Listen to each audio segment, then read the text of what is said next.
آپ کے دل میں رچنس ہو تو فارغ کریں اپنے آپ، ٹائم نکالیں اللہ تعالیٰ کے لیے، اور پھر دیکھیں آپ کے مسئلے کیسے حل ہوتے۔ کئی لوگ سے میں نے سنا ہے، ایک بھائی بہت مشکل سے گزرے تھے، 2 سال پہلے کا واقعہ ہے، اور 6-7 مہینے ہو گئے ان کا وہ مسئلہ حل نہیں ہو رہا، ان کا وہ مسئلہ حل نہیں ہو رہا، کوئی فیملی پرابلم تھی۔ اور ایک دن مجھے ملے and he was so happy، اور انہوں نے مجھے ایک سینٹینس کہا جو میں کبھی نہیں بھولوں گا۔ انہوں نے کہا کہ علی بھائی all it took was one تہجد، that's it، لیکن 6 مہینے مجھے کبھی ٹائم نہیں ملا، مجھے لوگوں سے ملنے کا ٹائم مل گیا، مجھے لوگوں سے کہانیاں سنانے کا ٹائم مل گیا، لوگوں کی سننے کا ٹائم مل گیا، لیکن تہجد کا ٹائم نہیں مل رہا تھا۔ all it took was one تہجد، اور میرا مسئلہ حل ہو گیا۔ تو امام شافعی رحمہ اللہ نے کہا کہ میکنگ دعا ایٹ دا ٹائم آف تہجد is like an arrow which does not miss its target. تو باقی یہ کہ اللہ دعا آپ کریں اور نہ ملے یہ ایک الگ بات ہے، ظاہر ہے اللہ تعالیٰ وہی دیں گے جو بہتر ہے،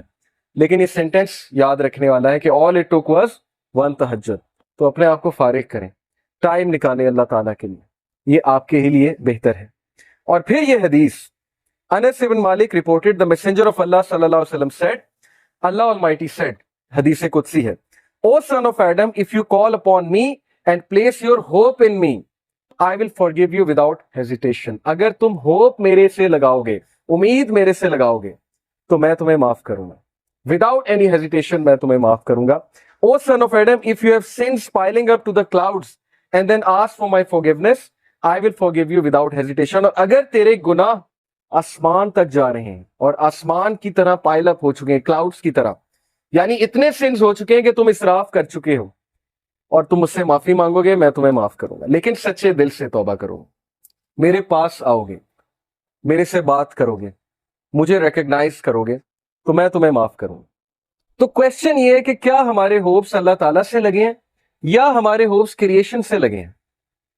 میں یوتھ سے بات کر رہا ہوں، میں حیران ہوں کہ ہم ایک انسان کے لیے راتیں جاگ لیتے ہیں، ہم اس کے لیے اپنے ڈیسیجن چینج کر لیتے ہیں، کیریئر کے جو ہماری لائن ہے اس کو چینج کر دیتے ہیں ایک انسان کو پانے کے لیے، ایک انسان کے پیچھے دوڑتے ہیں، اور بعد میں ہمیں کوئی خاص فائدہ بھی نہیں ملتا، بعد میں ہمیں جو ہے وہ ریگریٹ ہوتا ہے کہ میں نے اتنا کچھ کیا اور آگے سے رزلٹ جو ہے وہ کچھ بھی نہیں ہے۔ تو یہ ہے وہ مثالیں جو اللہ تعالیٰ ہمیں قرآن مجید میں بتا رہے ہیں، حدیث میں بتا رہے ہیں کہ تم میرے سے امید لگاؤ، تم میرے پاس آؤ، تم میرے سے مانگو، پھر دیکھو کہ تمہارا مسئلہ حل ہوتا ہے کہ نہیں ہوتا ہے۔ اور امید لگانے کے حوالے سے ابن تیمیہ رحمہ اللہ لکھتے ہیں، ان کی ایک کتاب ہے kalamullah.com پہ آپ جائیں تو وہاں پر ایک کتاب ہے ابن تیمیہ کی، I think relief from distress, yes exactly یہ نام ہے، ریلیف فرام ڈسٹریس، کے ڈسٹریس سے ریلیف کیسے ملنا ہے، اوکے یہ کتاب ہے۔ وہ کتاب اس آیت کی تفسیر ہے، لا الہ الا انت سبحانک انی کنت من الظالمین، صرف ایک آیت کو پکڑا ابن تیمیہ نے اور پوری کتاب لکھ دی۔